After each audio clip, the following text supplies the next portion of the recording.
It's time for Q&A in the Kitchen. That's the podcast and YouTube series where tattoo artists and a piercer talk about some of the more common things that those that collect tattoos and those that do them and those that do piercings and collect piercings may have. Brought to you in part by Skin Kitchen Tattoo and the Axiom Body Piercing Studio. Today we've got, over here, we got Jimmy St. John, tattoo artist at Skin Kitchen. We have Willow the dog, who's filling in for Brent Starr, who's not feeling well today. Yeah. And then Jack Lowe from Skin Kitchen Tattoo, also a tattoo artist and owner of that establishment. And I'm Davo. I do body piercing, and I own and operate the Axiom Body Piercing Studio. What we're talking about today is a viewer comment suggested. This came from Ellie Presco, and they wrote, I would like to know what excites a tattoo artist. That could be taken one way or another. Yeah, that's a touchy one. Why do you express your art on skin? I assume she's meaning artistically. What excites us? Like, what do we really get excited about artistically? And why? And of all the mediums to choose on the planet, you chose a two-parter. Yeah.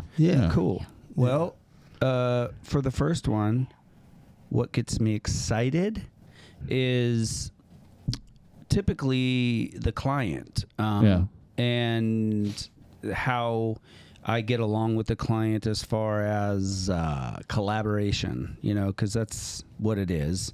You're coming together to collaborate with an artist, and I collaborate with someone who wants to buy some art and come together and make the best representation of that collaboration. Right. So it really heavily depends, because my art depends completely on collaboration, what that collaborator's like. So I'll give you a chance in a second here. Yeah, got lots to say about nothing. So anyway, but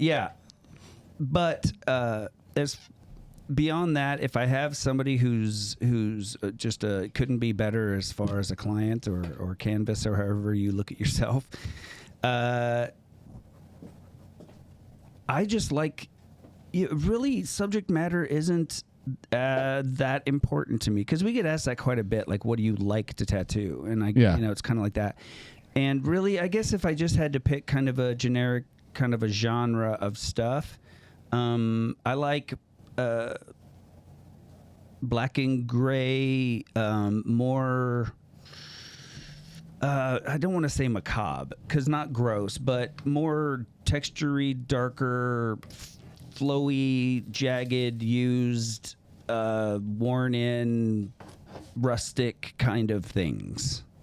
That could be a watch that's rusty sitting on a wooden table with a little window behind it and a candle there.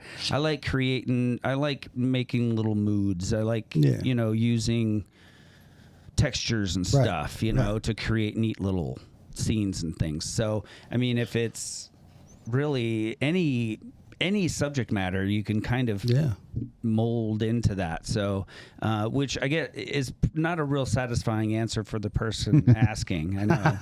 Well, and I think what you're going with is like with people that collect cars and antiques and stuff. Like over the last, I'd say, maybe 20 years or so, it shifted with our generation mainly, the Generation X, from this. It has to be pristine. It has to look like it came out of the showroom, or it's not worth anything, to this idea of, wow, this car has so much character. And it tells all these stories because it's not perfect. Because there's a scratch over here that could have been, their first date, and they went out and they went in the, back in the cornfields and got this all scratched up. Well, it adds a whole layer to life. Of that image or that product. Some people see that scratch as taking value away from it, and others look at that as adding value to character. So and I was thinking about this. It's been a little while, but I was talking about it, something similar with Diamond, and I realized I think part of that comes from me being the youngest, having an older brother, and always getting hand-me-downs.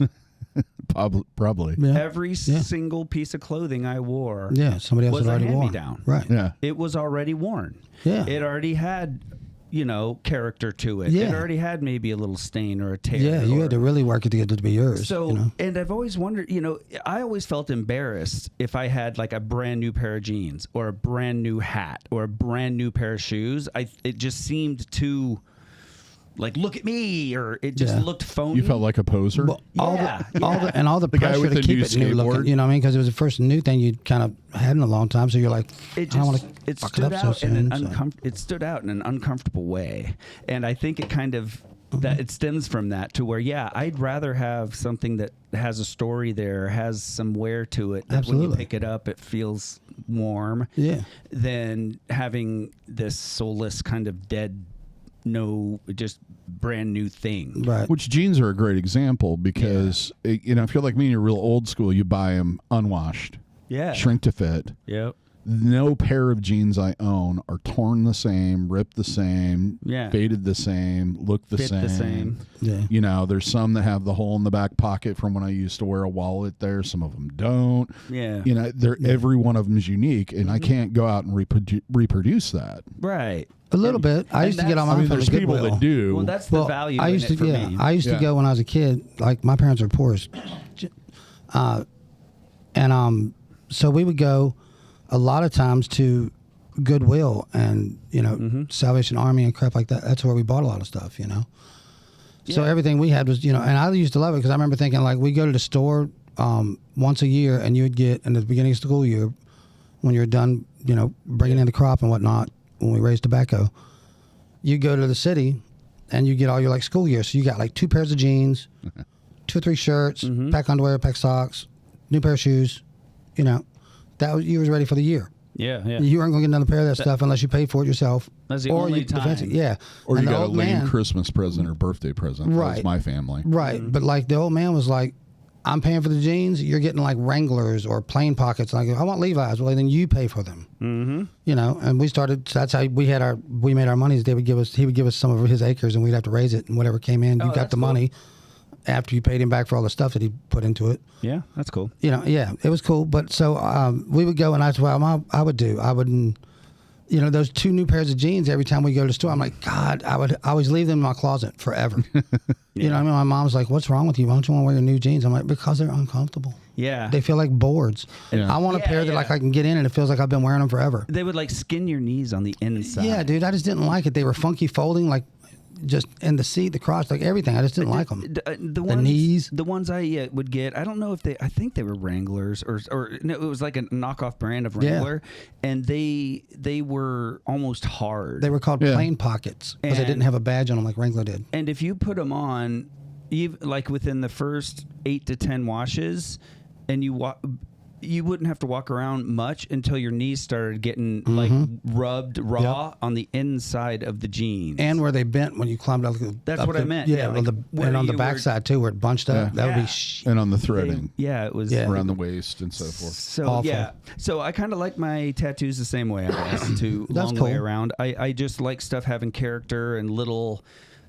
Yeah, just I prefer things like that myself. Little fun things like that. Some people really like the geometry and things, which that's one of those things that I really love looking at, and it can be utilized really cool. But my first instinct or go-to isn't some geometric kind of thing. No. I look at it as I'm a tailor. Yeah. You're coming to me for clothing. You want something to fit. You want it to make you look a certain way. You want to look at your reflection and see yourself in this, Yeah. So I look at it not so much by the subject matter of it, but how can I make a butterfly and a rose with your 3 kids' name in it look like it belongs on your body. like you were born with it. Yeah. Like it's not off-putting, or it doesn't seem like it shouldn't be. It's not on top of your skin. It's in your skin. Yeah. So it flows with your body the way your body is built and sets. That's my main job. Right. Is because that's what you're coming to me for, a tattoo. A tattoo is all about aesthetic. It's all about eyeballs. Yep. If you don't have eyeballs, tattoos don't mean shit. Right.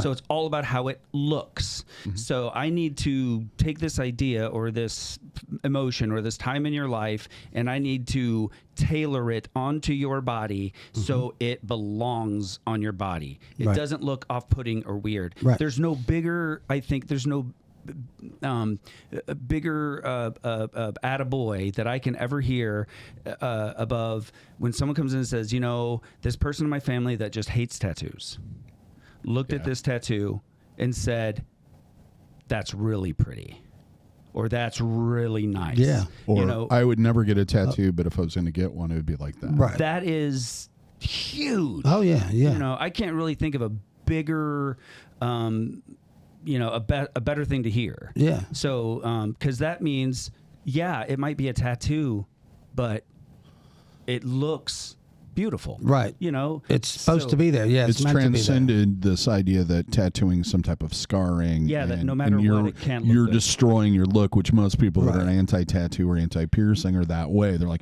God gave you this, and then you're destroying your body. And they're appreciating it at an art level. Well, and it really, if looking at it from that perspective, they're not wrong, because most tattoos are hideous. They are placed hideously. Yeah. There's a lot out there. Yeah, there's a lot out there that are not placed correctly. More so now. Well, it's kind of the fashion now with a lot of this stuff. The pork chop kind of tattoos that people are getting multiple ones done But it's almost like they are doing it on purpose. They are that's the thing. Like instead of it flowing, they want it to be like stand out, to be a rock in the water. You know what I mean? It's like the same idea behind wearing both of your straps on your backpack. Because it looks so dumb that it's cool, kind of a thing. It's like, oh yeah, look, it's a stupid thing just in the middle of nowhere because it's. I did it because I just did it. Yeah. But I would say even more so now, though, that's less because, it's getting drowned out by the amount of artists that do matter or that do care and do look at it like that. That it's to me, it's less. Look, I got Taz on right here, or I got barbed wire cutting my arm off. Yeah, that's just a little small, kind of fad thing, but absolutely that's way less now than and people know better. They've learned because just like with tattoo artists, we've learned. Look at the old Sailor Jerry pictures and stuff. Like it was, this is a canvas, this is how much room I got, this is where I stuck this because it was proportional to this canvas and it fit. But now you can just take a photograph of something and just make it look like that photograph on the whole arm. You know what I mean? It's really come a long ways, and people being able to see that in different social medias and whatnot, wherever they see it, online and all that, it gives them more to expand their ideas. Like you don't have to go, I don't really want a panther with a tiger. Right. Or, you know what I mean? Yeah. But also sometimes that's really hard. Like we were saying we're trying to make it fit your skin and flow and look like it's supposed to be there. Yeah. You got to convey that to the customer as well in this art form. You know what I mean? Yep. And I guess one of my favorite things that excites me about tattooing is, or the tattoo or whatever is, I'm like you, I like a little bit more like black and gray and like realistic and, more detail and just make it look like it's just a photograph of something more on something and, more realistic and, older photographs, how to get the texture in them, and just, you know what I mean? That's more because it's a challenge. You know what I mean? Like I got this part where I do it pretty decent, but I want to do it better than that. I want, you know what I mean? I want to make it look better than what it looks like. I want that to be the worst. So that's why you think that it's appealing to you? You think that's why? I think I think that's what excites me is that challenge because I'm terrified of getting mundane and you know what I mean, just falling into a this is how it turns out when I do this and people like it, so I'm just going to do it. That's just not good enough for me. Yeah, I've had it. I've had a couple times in my career where I've been bored of it. Right. And usually, what got me out of it was going to conventions and getting some input. Some recharge, artistically recharged there. But why that is because because it's shoved in your face all these incredible things that all these incredible artists are doing. Right, you're not getting sidetracked by all the other shit. Well, and it shows you how much more you could be doing. Yeah. It kind of reminds you that, hey, because you're satisfied, Right. doesn't mean you're done. Hey, or, that space chick, yeah. You shouldn't be satisfied. Right. you Your know? space chick's looking cool, but if you put this much time that you were looking in, YouTube videos or whatever yesterday, you could have, It reminds you that there's so much more. There's more you can be beyond doing. where you are. Right. And you're like, oh my God. It's showing you what's totally. possible. Yeah. Because it's easy to get into this comfort zone and be able to do a tattoo that 99 out of 100 people are going to think are better than 99% of the ones out there. Right. But it's for you. You're yawning and have one eye closed. It's just not. It's not exciting. Right. And so when I went through a couple times, and I went through something similar, a phase like that, to where now, not only am I aware that happens, so I don't let that happen. I constantly remind myself that I'm going to push myself beyond what I think this should look like. It keeps me kind of automatically in that point where I don't want to be comfortably satisfied with my work. Exactly. Because I always wanted to be able to improve. Yeah. Always. And that's what keeps it fun. And that all comes down to exposure with other people. Yeah. Yeah. Exactly. And absolutely. we work in a solitary environment a lot of the times, and it's hard to do that. It's like I was explaining to my new apprentice the other day, I'm like, and we were talking about a particular studio, or I won't go into all the details, but I'm like, she's like, I just don't think the tattoos that come out of that place are good. And I go, well, the reason is because nobody's challenged any of those people. They've been tattooing together, both of them, doing that stuff, and it's good enough, so that's good enough to continue doing that. And they will never advance beyond that unless they go out and get exposed to something better. And there's, artists are people, so everybody's different. You know what I mean? Some guys are they happy to be there. Like they got to that point, they make, that's what they do. That's their thing. Fair to the client. I don't either. I don't either, and I don't agree with it. But I mean, there's just like in everything, there's people that do it because they love it and push, and there's people that do it just to do it or whatever. You know what I mean? If you're satisfied and so is the client, and everybody's happy. Right. And that's great. There's nothing wrong with that. I'm not saying that my way is the only way. No, not at all. But for everybody else, like that wants to keep pushing themselves, and there's thousands, hundreds of thousands of us, well, if you want out there. For me, I put myself in the shoes of the client and think, I want to do the best I can. Well, I think of the artist that I want working on me. I know what I want their mentality to be, what I want their intentions to be, and I want to be comfortable with them. So I try to give that. And if I was sitting in the chair knowing how I was feeling as the artist, I don't want to be that person in the chair or that person as the artist. You know what I mean? I want to give that client the person that they deserve, and they deserve the best I can do. So for me to get in this comfort zone and still them be satisfied, but me knowing that I can give more and I have more, I'm still ripping them off. Right. Yeah. I'm still shortchanging them. Well, here's a question for the two of you. Have you, I know you've done tattoos that don't excite you, but have you ever turned anybody away for that reason? Just because I wasn't into Just because it was like, hey, you can find 50 other people that can do this, and you're wasting my time. No. I always take whatever idea they have, and I try to push it to the very best I think it can be, and that they're looking for, and that they're happy with, and I try to take that goal, and then I try to shoot over that one. Yeah, I bring as it up hard as I because can. I bring it up because a lot of times I hear the reactions and et cetera. It's like, well, that's a lot better than I expected it to be. Yeah. That's a good I one. was just thinking the simple thing, and if he wouldn't have said that, or and even when Jess has made suggestions, or I have, it's like if they wouldn't have said something about that, I would have never thought about that. Yeah. Right. And this would not be the tattoo that it is. Right. And that's part of the part job. of it. Yeah. Yeah. That's because a lot of it. It's easy to be an artist, and someone brings you a picture, whatever it is, and go, okay, where do you want it? Okay, about how big are you thinking? Okay, and trace it off and put it on. And the client's going to go, yeah, that's pretty much what I expected, and that's cool. But as the artist, you know that you can do more and you should do more. Right. Because I try to think, okay, if I was that person and I saw that photo, what would be appealing to them?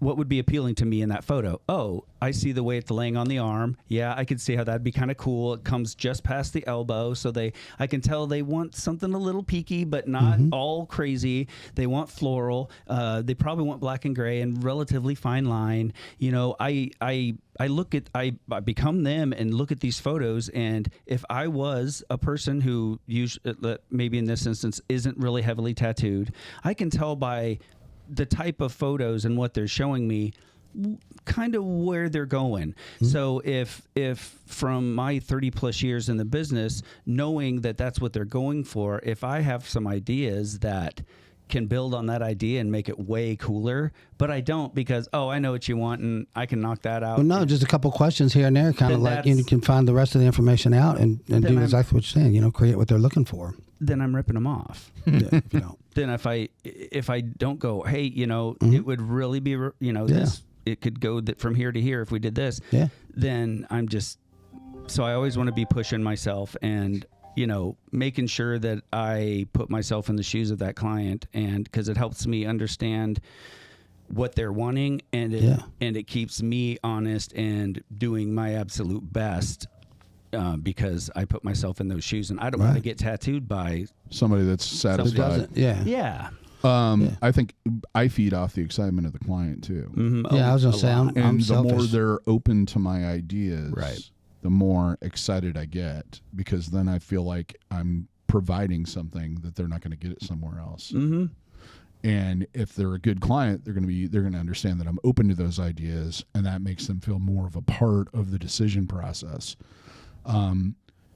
With piercing, the way what excites me is often, you know, I'll either see a photo of something I've never seen before, or it's a new piece of jewelry.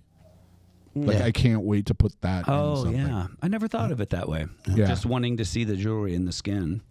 Yeah. And how it, you know, where I would place it, how it would fit into it, especially when it comes to ear piercings. That never really occurred to me, how that could really be a pleasing and exciting part of the thing, is just how to fit the jewelry into the anatomy. Yeah, well, Isn't that crazy? And as I've gotten, you know, further into this, and there's more jewelry available, one thing that's shifted is I ask more about people's long-term goals. Like, what do you think, you know, do you want to have multiple here? Do you want to... Do you want to do something else? You know, what is your end goal with a lot of, especially heavily visible piercings, like on the face and the ears and et cetera? And what type of jewelry do you want to wear in it? You know, are you going to wear a ring in this for the rest of your life? Do you want to wear this? Do you want to wear that? Well, let's place that and fit it so that it fits that way. Yeah. And it's the same thing with tattooing. It's like, if you don't kind of have usually they'll give you a little bit of clue. A lot of them will say they're one and done, but we all know that doesn't exist in most cases. Yeah. I'd say 99.99% of people get at least a third, fourth, or fifth tattoo by the time they get done with the first one. It's rare that if someone has one and they're satisfied and they're not saying, no, I want to get another one, or don't already have multiples. Yeah. So, you know, especially when you gel with somebody, you're just excited to do more stuff on it. That's exactly what I was basically saying when I started. Is it's this collaboration. So it can be anything as long as that collaborator is excited and having fun and open-minded and isn't battling me and fighting me. They you know, I'll make a suggestion, and some do it almost too much, but will, you know, take my suggestion as gold, as okay, totally not gonna hey, whatever you say. So that's good to a point, but there is a point to where there's been a lot of times where the client will kind of have this idea and they're sheepishly kind of reluctantly throw it out there, and I'm like, oh yeah, dude, I love it, I love it, and then I'm able to just take it to that next level, and thank God that they did that, you know. So like I said, them giving you, it's just that magic little mix with certain clients that you're able to have just as much fun, but that mix of but we still want to make this dope ass tattoo. And, Right. And you trust me to do it, and I know what you want, and you're going to give me all that leeway because it's going to go through this weird ugly phase sometimes. Oh, yeah. You know, to get to the end, and they don't even bat an eye. They just are in it with you. And so really the tattoo could be about anything as long as you have that connection with the client. That's what really makes it fun. Yeah, absolutely. I would have to agree 100%. Because the next part of that, and that totally ties into the next part of that question is, why did you pick skin? Why skin? Yeah. That might not be why I pick skin, but that's something you get from tattooing that you don't get from any other medium on the planet. Is you get this collaborative journey. You know, you're sitting there inflicting this pain to this person that they decided that they would go through to get this thing that you are creating. So you're asking them to endure this and trust you. Oh, yeah. And trust that I can't erase it. Right.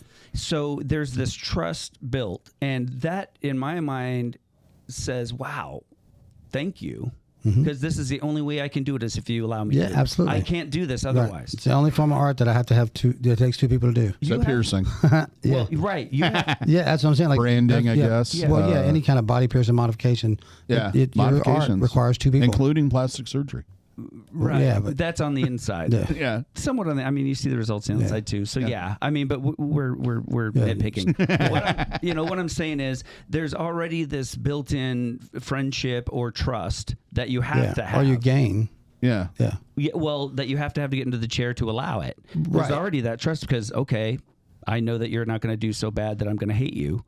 I trust you. There's a trust there. Right. I've had some customers that are really apprehensive. They've gotten a lot of homework and all that stuff, and like, you know what I mean? Or, Again, we're nitpicking here. Yeah. I'm talking generally. Yeah.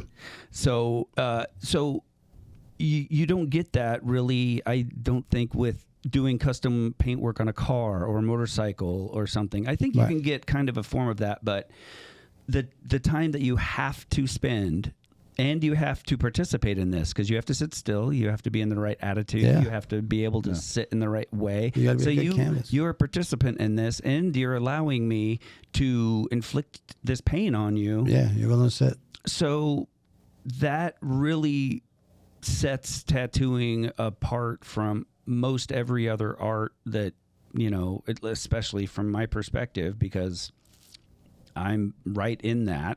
So there may be that in woodworking, but I can't see how.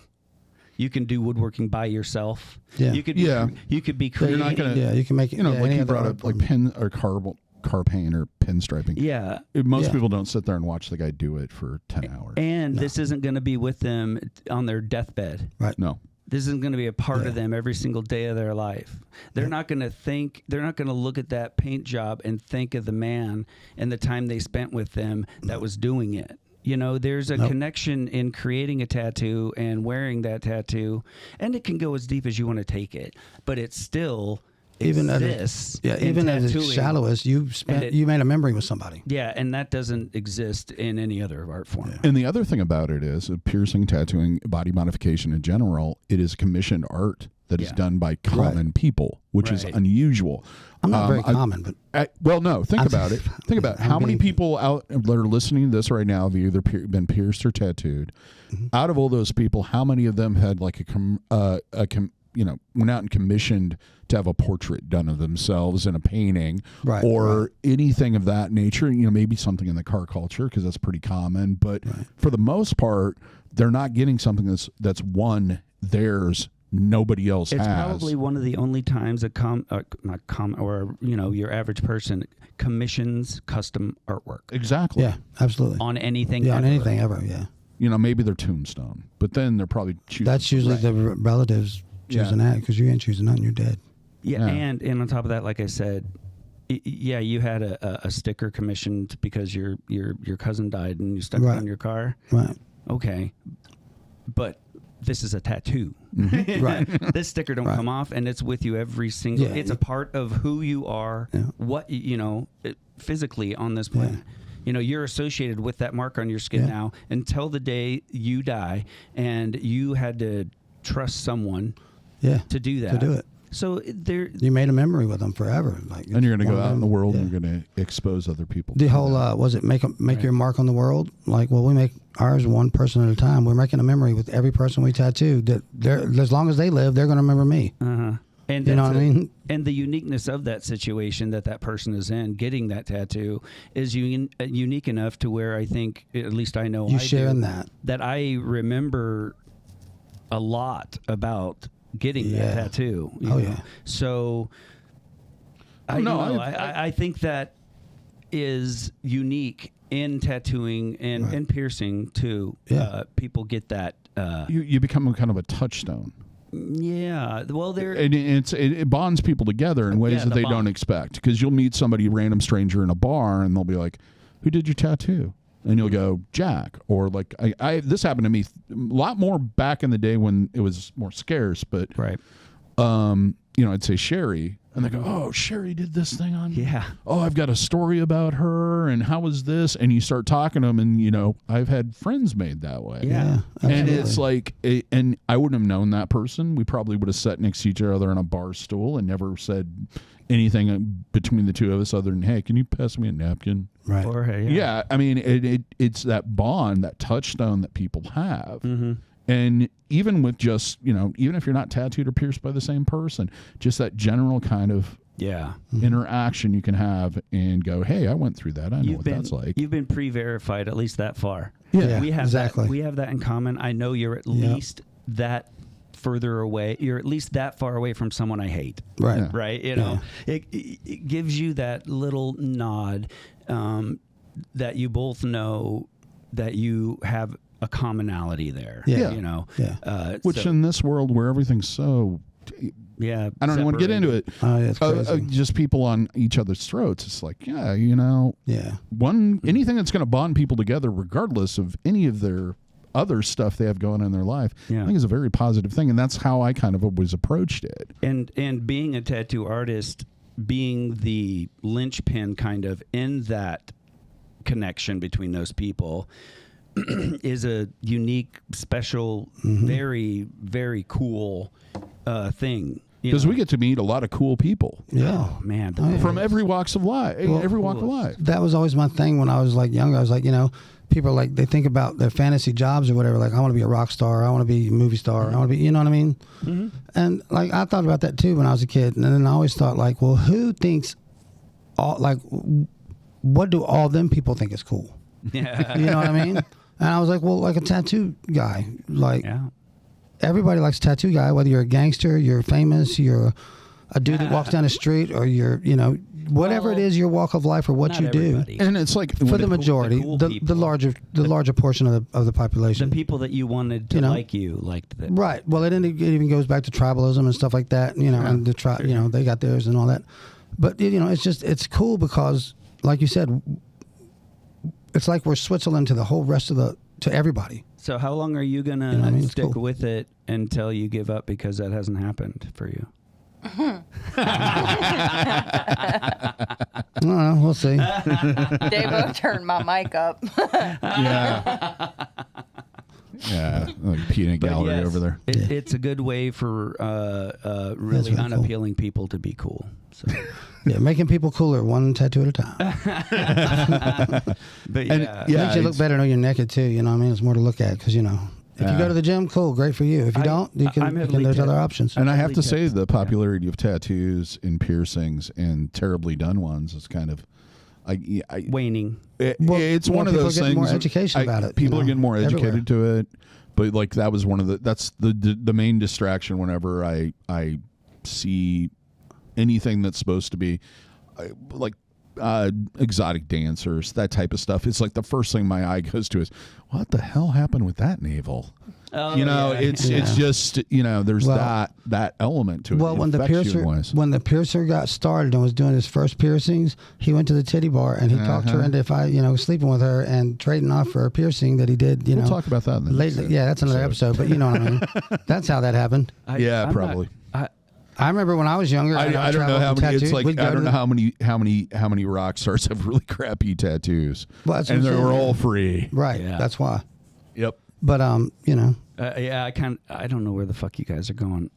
Never mind. I was just following. I don't know. I had thoughts flash into my head sometimes. I'm not quite sure where Bing they bong come bing. But that is why I don't know what it. I mean, anybody who's got a tattoo probably. I don't know why tattoos grabbed me like they did, because they grabbed me very late in life. I never thought about them. I wasn't around them, and then when I was exposed to them, they have completely taken, obviously, completely taken over my life.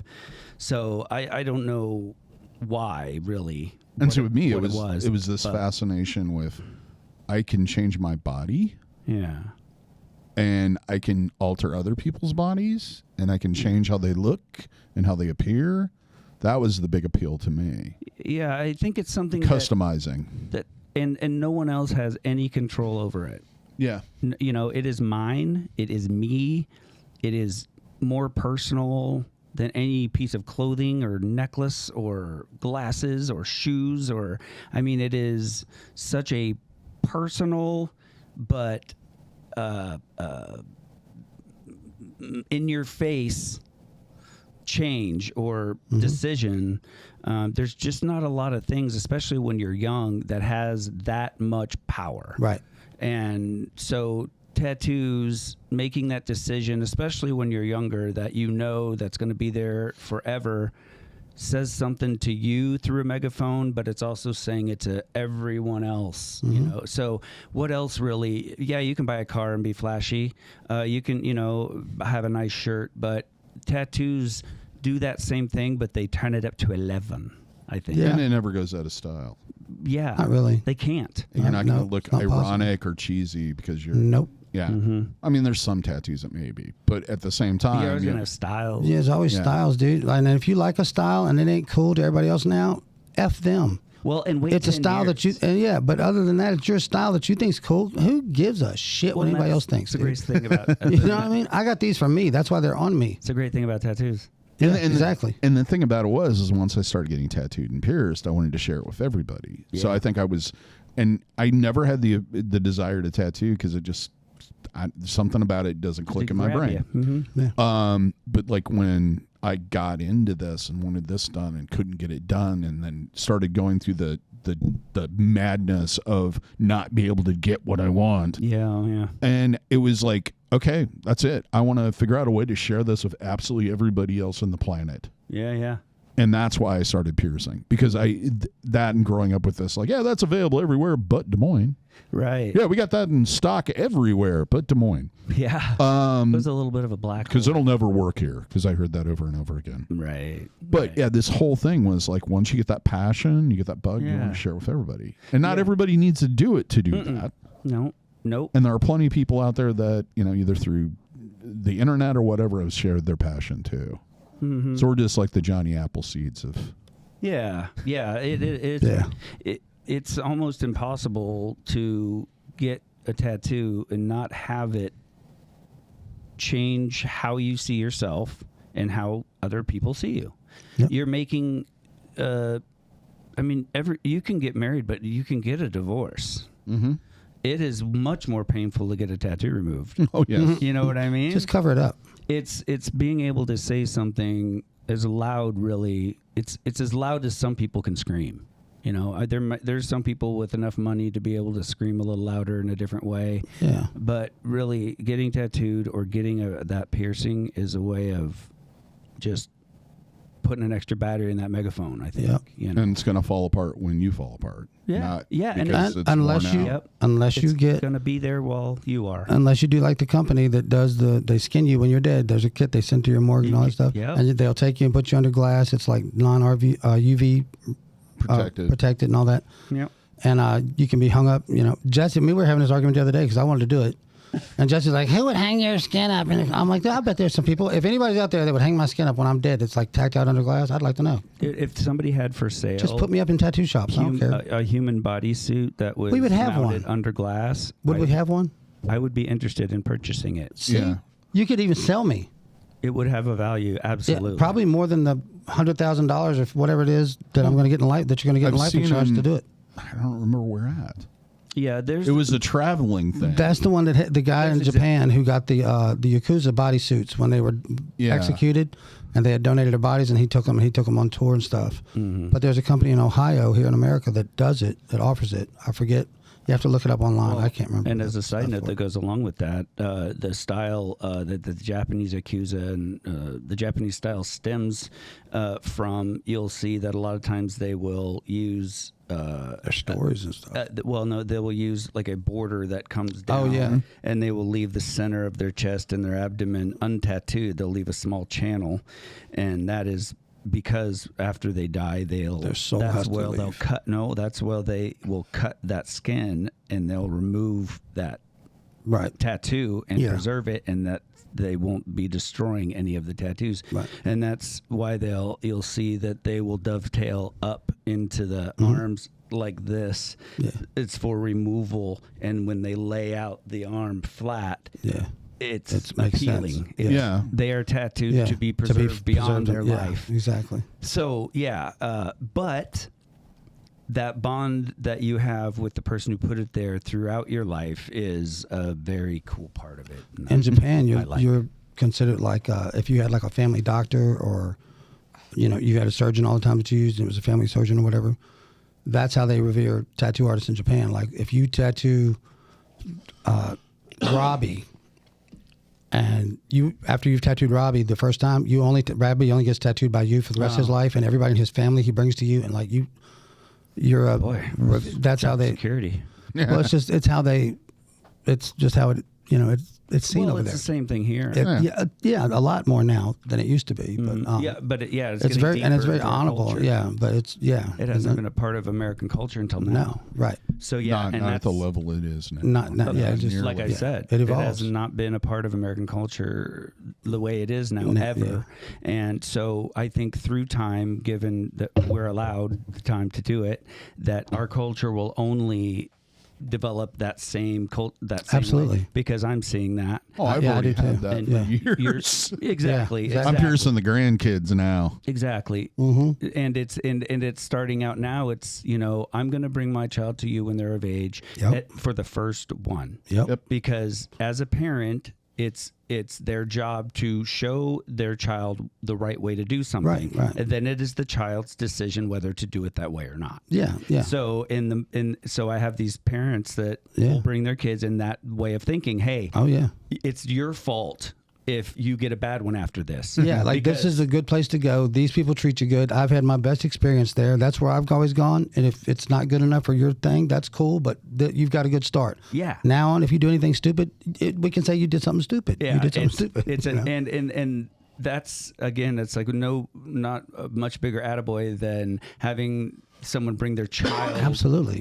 What they made. Hey, look what I made. A friend, their baby, their kids, everybody. Decorate it. Right. You can decorate it with something it's going to have until it dies. Yeah, anybody they care about, it's incredible. They want to bring to you, and that's that's an amazing feeling. In most cases, those kids have been living with those tattoos. Mm-hmm. Oh yeah, their entire life, and they know you. Yeah, because their parents are usually very heavily tattooed. Yeah, and by you, right? And they're telling you about what you're like and how they've brought them in when they're growing up, and we've seen them like different stages. I've watched some of these kids that I've tattooed like go from being a toddler. Oh yeah.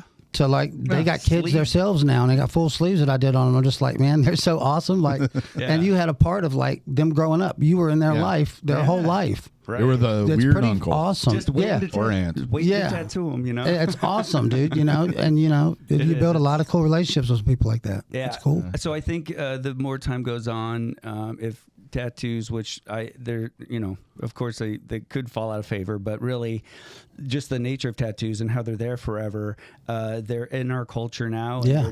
It's going to be an act of God or government that gets them out of our culture, and you're not going to get them out then. It's still going to go underground. I was tattooing when tattoos weren't popular. I'm tattooing now when it's super popular, and if it doesn't get popular again, I'll go back. I don't care. I'll still tattoo. I mean this handing down of the tattoo artist. Oh yeah. Like a family doctor, you have a family artist. Yep. I think that's given if our culture kind of goes the way it is, I think that'll be more ingrained the way the absolutely. Japanese kind of culture has. Absolutely. So Well, like you said, a lot of neat. times it already is. Yeah. Plus, but yeah, automatically even is. more so. there weren't shops like ours Well, no. that have been around for 25 years plus. Right. No. Most of those shops, because of changing attitudes Right. towards tattooing and the hepatitis scare of the 1950s and et cetera, they didn't last very long. Right. And also because it attracted some criminals. Yeah. They didn't last too long. Right. You'd have people that would have to jump around a lot. So, Right. yeah.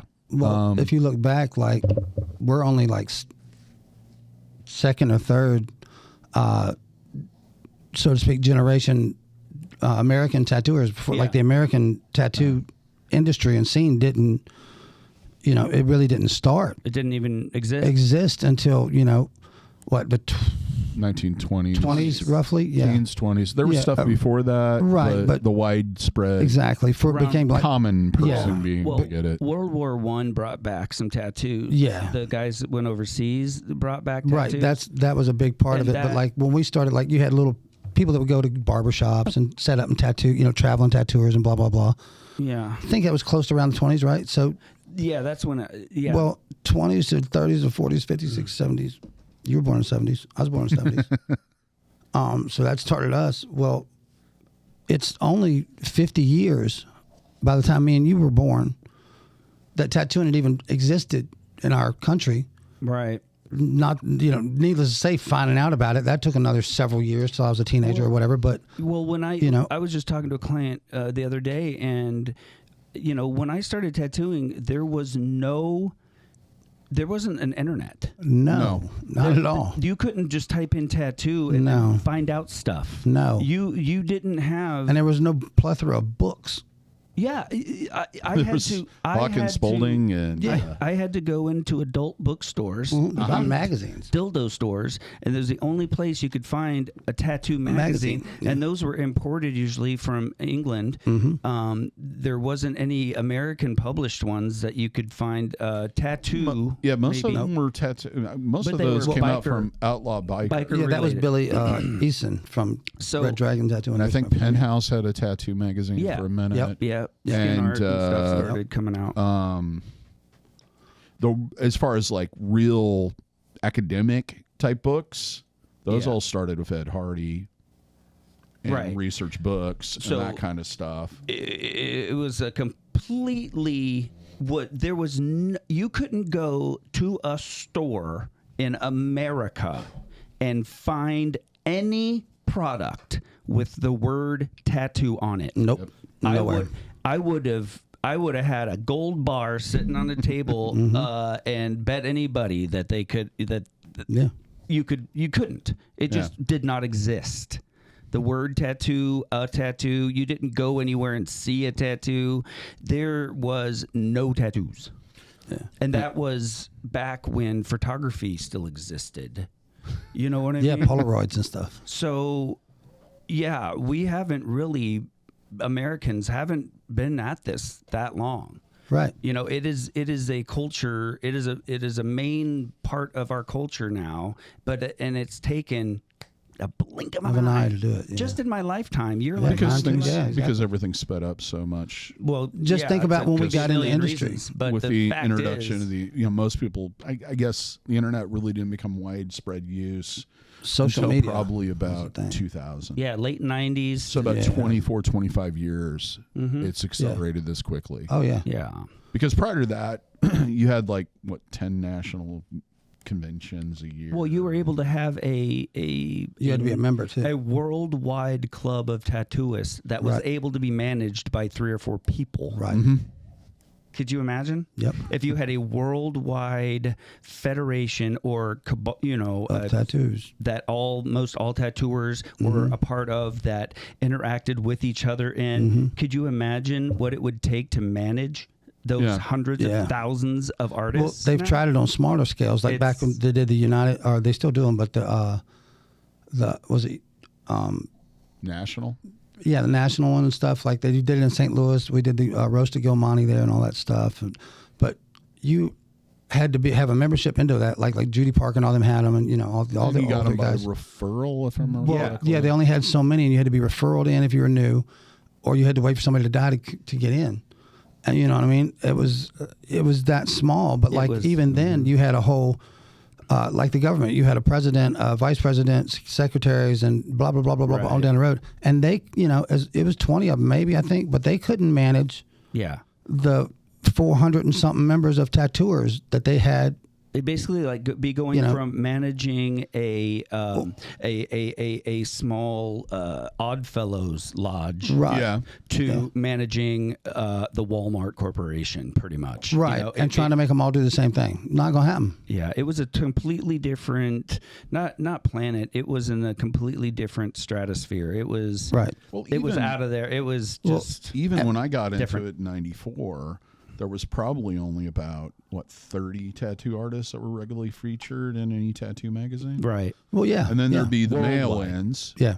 Which you'd see a few tattoos there, here and there, Yeah. but for and when you went to conventions, you could guarantee out of those 30 people, at least 15 of them would be there. Probably. Yeah, more than likely. Yeah. Because there just wasn't, some of the old rock small star conventions tattoo were guys. awesome. Not like it is now. No. No, where it's But you've been on TV? Okay. Right. But like the people back when we would go, and it was like just, you'd have them top people like Philip Lewis still at the conventions, and Bob Terrell still does, but did a lot of, all that stuff, and they were coming out and being the big Gil thing. and Judy. Gil and Judy, all of them. Well, it's like I went to, Tony Levis, all of them were just you go to the little covers Kansas of City magazines one, and whatnot. and you'd meet like Paul Booth, Brian Yeah. Everett, the guys from Route 66. Right. Jack Rudy. But Jack in our, Rudy, but they'd our, all just be hanging out. And Right. Just be like, hey, you want to go get a beer? right. But in our industry, it was still like they're the rock stars. You know what I mean? Yeah. And they still are. But that but was now they're rock- like mega rock stars. Yeah, and that was inside of this micro community. Right. Now they're were, worldwide. They were the Rockstars micro community. But Yeah. now, you have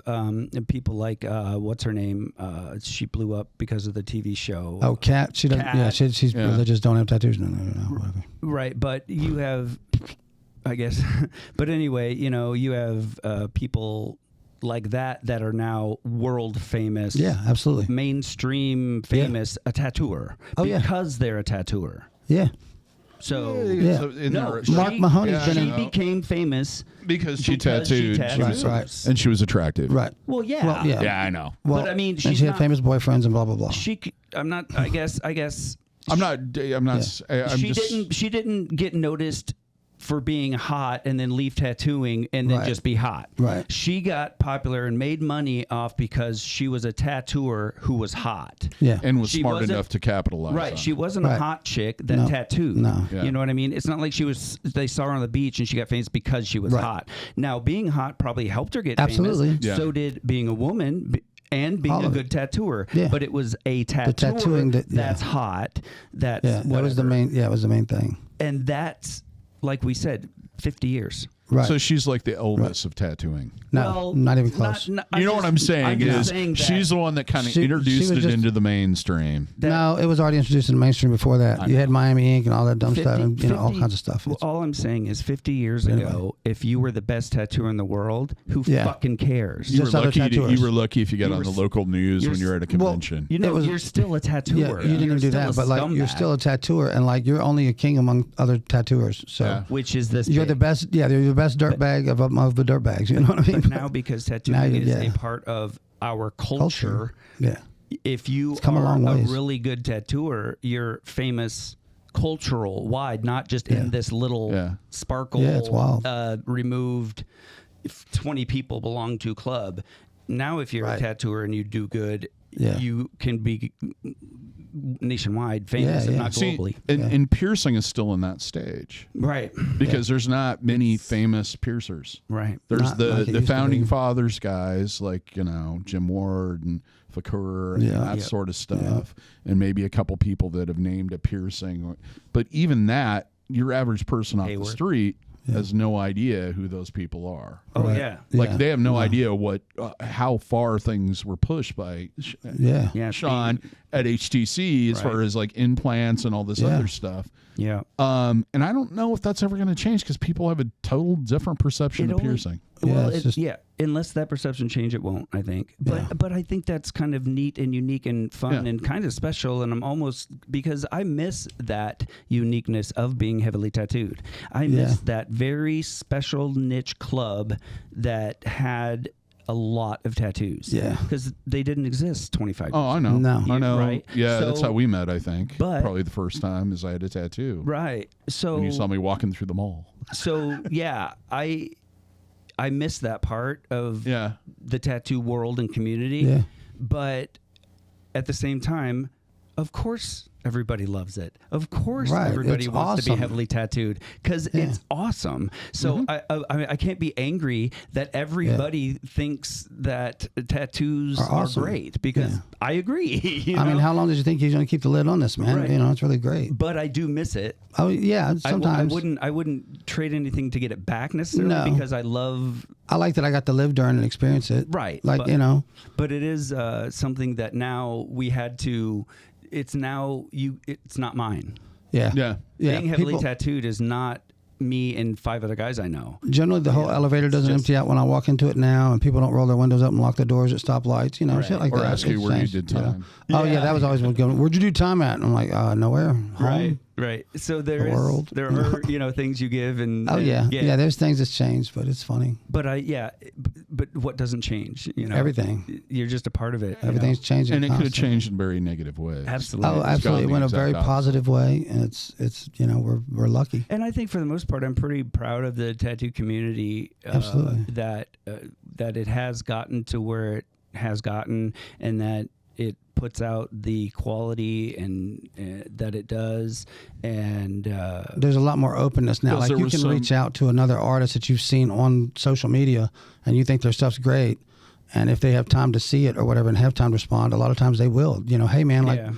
I saw this that you did, and I think it's really cool. Like, and if you've got some knowledge they can pass to you and like help you, most times they're very open and willing to do it, which is it's mostly way different than the past. Yeah, it's mostly a very positive community. And, yeah. and a lot of that comes down to those people in the 1970s, and we mentioned a few of those names already, who went, hey, I'm passionate about this. I want to learn more about this.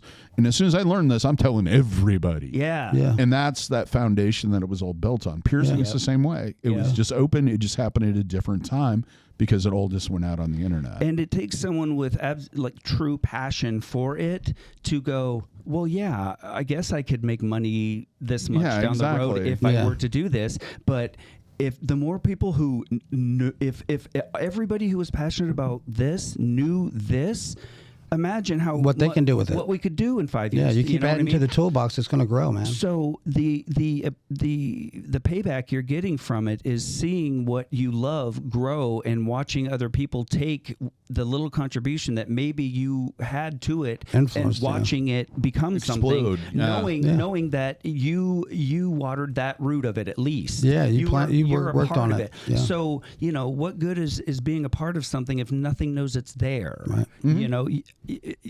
Now so it's there's- grown to like everybody knows. You know, there's not a person on the planet that doesn't know about tattoos. Right. Well, and there's still people that want to just water this one root and still pull the fruit Yeah. off the tree, but not Yeah. allow you. And there's going to be those people that want that root to make that tree grow so Yeah, they it's can a- share the fruit with Yeah, everybody. it's a forest on the other side. And we always go back to music, but growing up in the punk rock scene, I don't know how many bands are out there that I'll run across them, recently or whatever they're doing and go, God, these guys should have been huge. Yeah.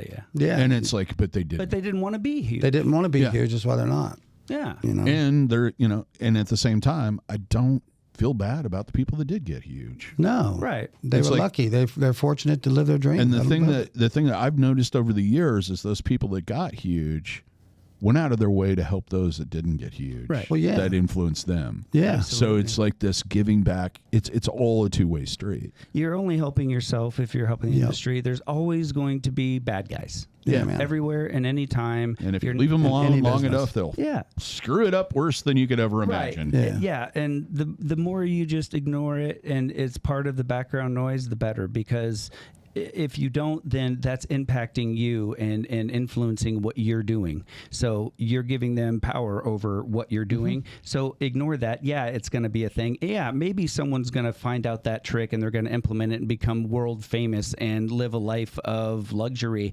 Probably not. But if they do, great. Yeah, I don't It doesn't care. matter. You know, the important thing is that you are putting everything you got into something that you love, and it's more than likely going to be picked up by someone, and it's going to come back to you. Yep. It's like taking something that you can work on in your brain and take 10 years to get there, or you can say, hey, everybody, take a piece of this. Everybody Yeah. work on it. I'll see you tomorrow. And then we'll do that every day instead of keeping this little secret that you're trying to develop. Right. And then because maybe you can make an extra $10 off at the end. Well, is that why you're doing this, is to make $10? No. No, it's not. Because the reality is the more people that are doing it, the more popular it is, the more money you're going to make. Right. And if you have more people out there doing it and spreading the word and getting it out there in the public, there's going to be more people coming to you. Yeah, I learned that a long time ago. And people like Guy Etchison and Tony Olivas and things like that would offer up classes and Absolutely. things. Still do. Huge. I mean, Guy Etchison is, He did another book like he's not long ago. really gone out of his way and spent tons of time sharing what he knows. Yes.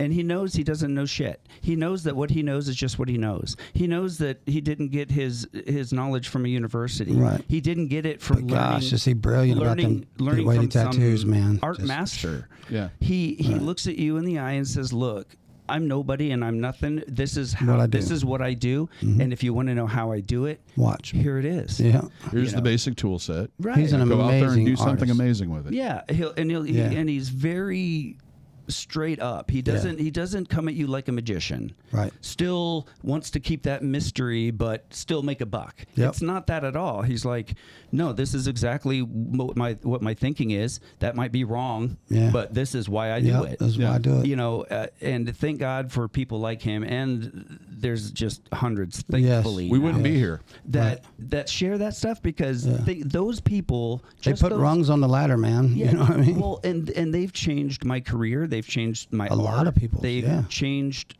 what happens to me in this life I live. Yeah. Because they're willing to share that stuff. Yeah. And not think that there's some gatekeeper of something. And that if that got out, then they're not special anymore. Right. You know. And one of the reasons why we make these videos is so that that next generation has something to look at Right. and go and possibly pick up something and go, oh, I never thought about it that way. Yeah. Yeah. Or see And they're going to help why- the next generation. Or see why you don't do it that way Right. anymore. Yeah, exactly. Whatever right. it is. Whatever. You're going to learn something from it. Yeah. All right, so I think we did that one pretty well. I hope Ellie is satisfied. If you would like to submit a topic, you can always do that by making a comment or sending us an email. There are links in the description area of the YouTube channel. Other than that, if you liked it, give us a thumbs up. Let us know that you liked it because we like it when you like it. Also, subscribe so that you don't miss any of these wherever you're listening to this or wherever you're watching this. Till next time, here's hoping all your tattoos and piercings heal with ease and without a single issue. And if you're in the Des Moines, Iowa area, we would all love to see you for your tattooing and body piercing needs in the future. Have a good day, everybody. Take care, and we'll see you in the next one. See ya. Be good, guys.